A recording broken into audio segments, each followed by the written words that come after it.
Join me as I wrap up the books I read in July and pick out my ambitious TBR for August 2024.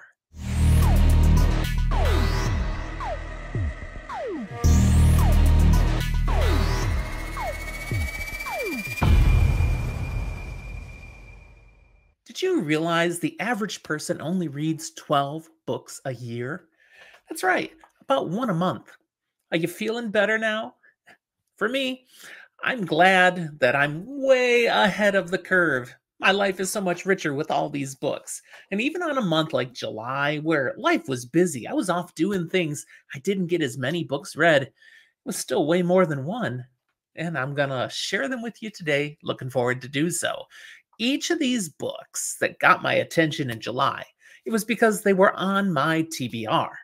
Do you use a TBR, a to be read list yet?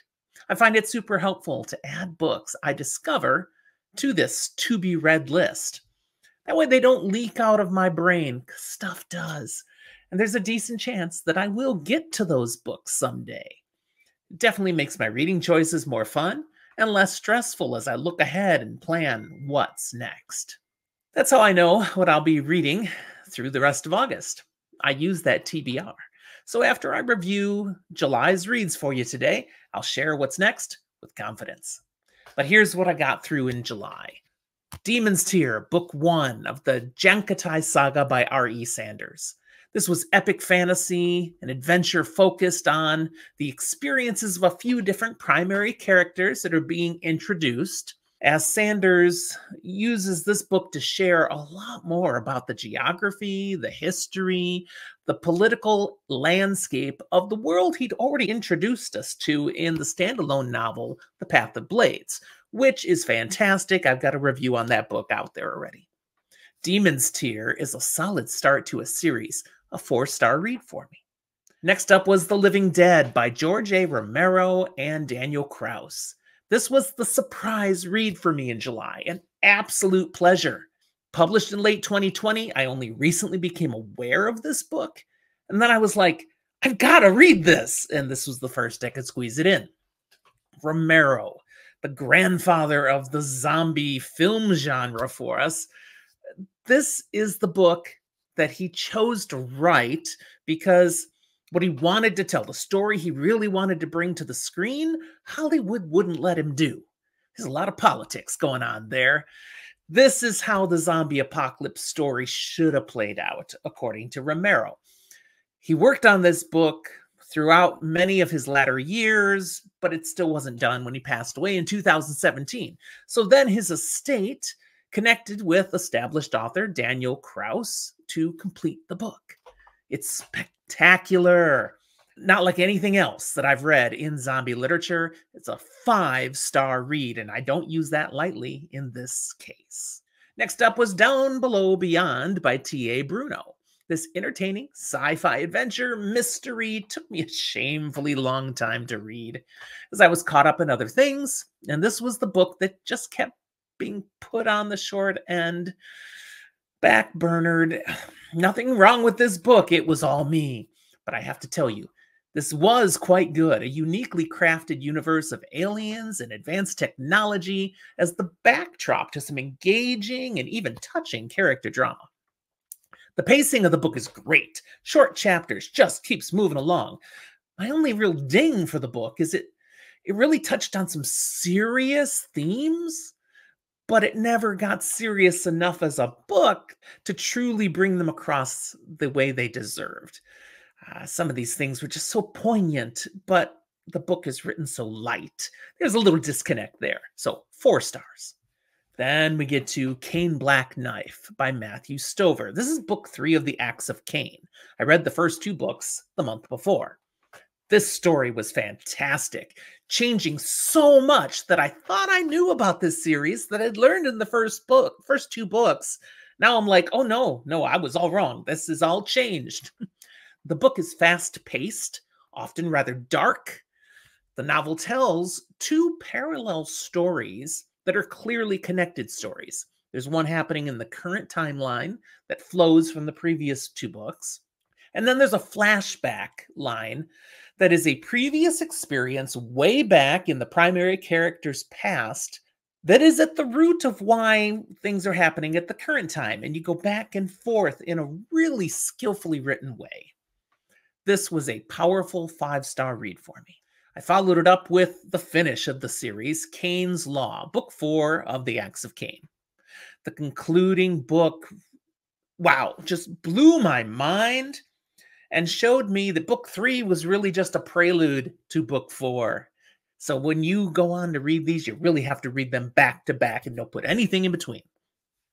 Just as Cain Black Knife changed my perspective on the series as a whole, Cain's Law does it completely all over again, but even more dramatically.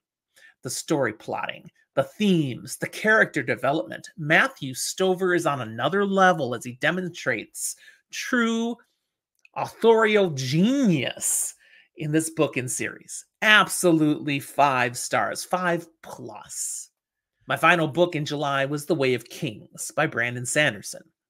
This final book is a cheat, as I didn't finish it until August 2nd. But I did most of it in July. I'm going to stick it in here specifically because it's a reread. This wasn't fresh for me.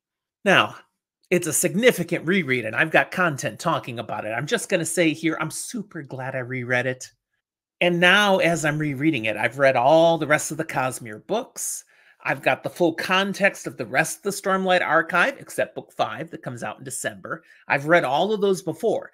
Now this book made so much more sense. I loved it on far greater magnitudes of anything before. I'm eager to continue this series reread in preparation for that book 5 December drop. This is absolutely now a 5-star novel. So there you go. 6 books. My favorite of the bunch, Cain's Law, hands down. It, again, blew my mind. But The Way of Kings was amazing as a reread. So shockingly better than the first time I read it. So that's right up there too. Now what's up for August? I'm currently still reading 3 books. Kumasagi Part 1, Destin by Leslie Shue. It's the first of 4 mystical fantasy adventure novels. I intend to read all 4 of these as they really are just one big tale. And I am a completionist, so once I start, I want to finish. I'm also on Dust of Dreams, book 9 of Malazan Book of the Fallen. I've been reading it all month. By Stephen Erickson, of course. This is consuming a lot of my time. Honestly, I haven't read as much of Kumasagi because I've been so buried in Dust of Dreams. This is the powerful and dramatic build up to the conclusion of this series because there's only 10 books in the series, and really book 9 and 10 just go together. They were just too big to be one book. And so many epic things are happening. I have to stop. Just keep reading and stop everything else. But I am squeezing other things in. So the 3rd book I'm reading right now is Red Sister, book 1 of Mark Lawrence's The Book of the Ancestor trilogy. This was actually a little farther down my TBR, proof that I'm not locked and controlled by my TBR. Audible had a sale, so I was able to pick these up, and I moved them up forward. I'm really glad I did, actually, because it's so good. I'm incredibly enjoying this first book, Red Sister. Nona and her early adventures as she discovers who and what she is under the tutelage of the convent and the Holy Sisters. Delightful fantasy adventure. The plan for the rest of the month, I'll see how much of the Kumasagi quartet I can get through. I have to move right on from Dust of Dreams to book 10 of Malazan Book of the Fallen, which is The Crippled God. Rather than going straight through the Book of the Ancestor, I'll be alternating the other 2 books with the next couple of Stormlight Archive rereads. So next up will actually be the 2nd reading for me of book 2, Words of Radiance. Then I'll come back for another Book of the Ancestor and then go, we'll see how far I get. But that will probably take me all of August. We'll see. Use the comment box to share your thoughts on any of these books that I've talked about here. And tell me what you're reading, what you've just read and enjoyed, any recommendations you'd have for me. And speaking of recommendations, take a look at our previous videos to find recommendations you might check out, especially our Book Blasts playlist. Little spoiler light, short episodes on various books we've read and enjoyed. Okay, that's what I have for you today. Thanks for watching. We'll talk to you next time.